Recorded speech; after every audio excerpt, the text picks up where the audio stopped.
کہ اے اللہ میرے لیے زمزم کی کھدائی کو آسان کر دے تو میں اپنا ایک بیٹا تیری راہ میں قربان کروں گا۔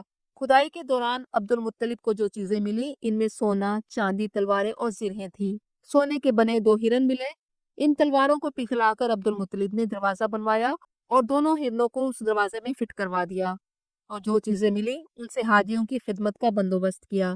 زمزم کی کھدائی پوری ہوئی تو عبد المطلب کو خواب آیا کہ منت پوری کرو، بیٹوں میں سے ایک بیٹے کو قربان کرو۔ عبد المطلب بہت پریشان ہوئے، بیٹے کو قربان کرنا کوئی چھوٹی بات نہ تھی۔ انہوں نے اپنے 10 بیٹوں کو جمع کیا اور کہا مجھے ایک کو ذبح کرنا ہے۔ فیصلہ ہوا کہ قرعہ اندازی کی جائے۔ قرہ سب سے چھوٹے بیٹے عبداللہ کے نام نکلا۔ عبد المطلب کو عبداللہ سے بہت پیار تھا کیونکہ وہ سب سے چھوٹے تھے، اور جب آپ منت پوری کرنے لگے تو آپ کے دوسرے بیٹے عباس نے عبداللہ کو اپنی طرف کر لیا۔ قریش بھی اکٹھے ہو گئے اور کہا کہ اس طرح بیٹوں کی قربان کرنے کا رواج پڑ جائے گا۔ اس وقت فدیے کے طور پر 10 اونٹ ذبح کیے جاتے تھے۔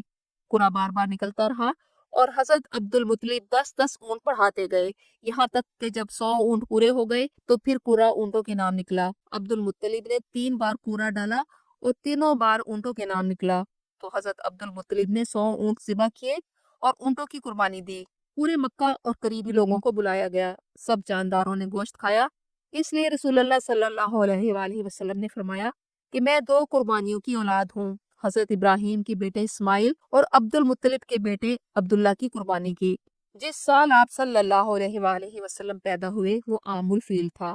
یہ سال 571 عیسوی تھا، جب یمن کے ایک بادشاہ جس کا نام ابرہہ تھا، اس نے سینا میں ایک گرجا تعمیر کروایا تاکہ عربی لوگ مکہ کی بجائے وہاں جا کر حج کریں اور اس کے ذریعے وہ مال کمائیں، لیکن عربوں کو یہ بات منظور نہ تھی اور ایک کنعانی نے اس گرجے میں گندگی پھیلا دی، جس پر ابرہہ سخت غضبناک ہوا اور قسم اٹھائی کہ وہ بیت اللہ کو گرا کر دم لے گا۔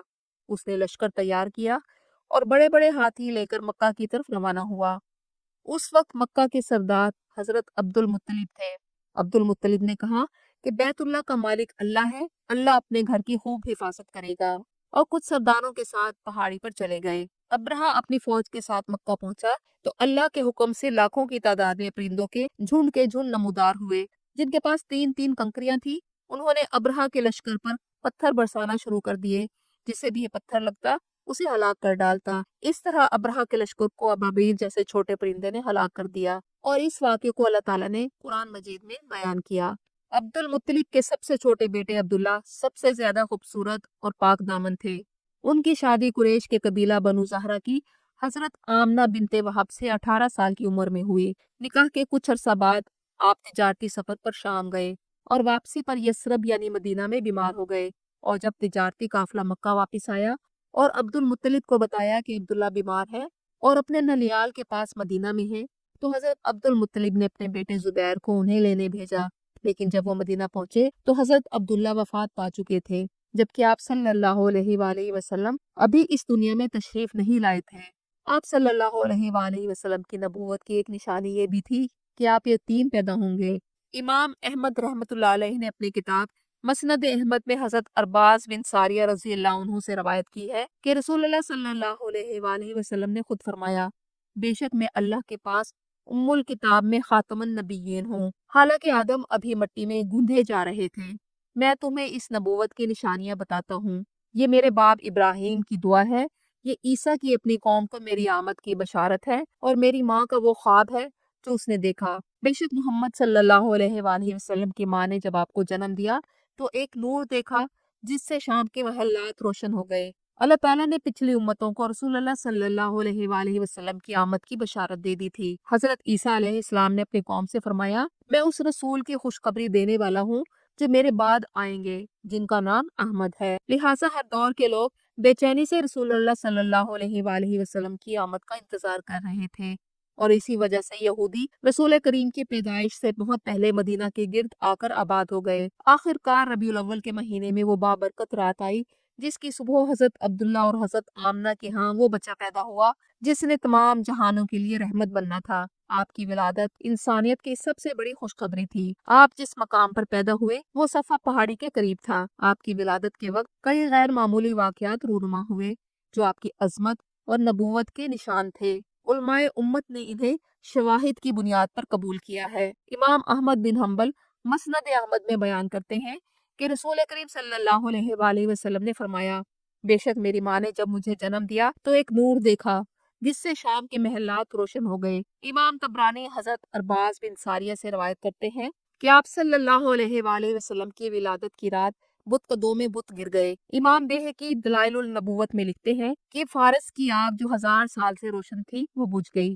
شاہ ایران کسرا کے محل کے 14 ستون گر گئے اور ایک ایسی روشنی پھیلی جس نے انسانیت کے مقدر کو بدلنے کی خبر دی۔ حضرت عبد الرحمن بن عوف رضی اللہ عنہ کی والدہ شفا رضی اللہ عنہ نے نبی کریم صلی اللہ علیہ وآلہ وسلم کی ولادت کے وقت دایا کے فرائض سر انجام دیے۔ ام ایمن برکہ رضی اللہ عنہ جو حضرت آمنہ کی خادمہ تھی وہ بھی وہاں موجود تھی۔ آپ کی پیدائش کی خبر صوبیہ رضی اللہ عنہ نے حضرت عبد المطلب کو دی۔ آپ ابو لہب کی لونڈی تھی۔ ابو لہب نے خوشی میں آپ کو آزاد کر دیا اور بعد میں آپ نے نبی کریم صلی اللہ علیہ وآلہ وسلم کو دودھ بھی پلایا۔ حضرت عبد المطلب خبر ملتے ہی اپنے پوتے کو دیکھنے کے لیے بنو ہاشم کے اس گھر میں پہنچے جہاں پر حضرت آمنہ موجود تھی۔ پوتے کو گود میں لے جا کر خانہ کعبہ لے گئے، اللہ کا شکر ادا کیا اور بچے کا نام محمد رکھا۔ یہ نام عرب میں بالکل نیا تھا۔ لوگوں نے آپ سے پوچھا کہ یہ نام کیوں رکھا؟ انہوں نے جواب دیا کہ میں چاہتا ہوں کہ میرا پوتا زمین اور آسمان میں تعریف کیا جائے۔ پیدائش کے 7ویں دن عقیقہ کیا، 2 مینڈھے ذبح کیے اور پورے مکہ کو دعوت دی، اور یوں محمد صلی اللہ علیہ وآلہ وسلم کی ولادت باسعادت کے ساتھ ایک نئے دور کا آغاز ہوا۔ دور جہالت ختم ہوا اور آپ پوری انسانیت کے لیے رحمت اور ہدایت کا ذریعہ بن کر آئے۔ اللہ سب اہل ایمان کو محمد صلی اللہ علیہ وآلہ وسلم کی سچی محبت عطا فرمائے اور ان کی سنت پر چلنے کی توفیق دے، اور اے اللہ ہمیں روز آخرت ان کی شفاعت نصیب فرما اور ان کے صدقے جنت الفردوس میں اعلیٰ مقام عطا فرما۔ آمین ثم آمین۔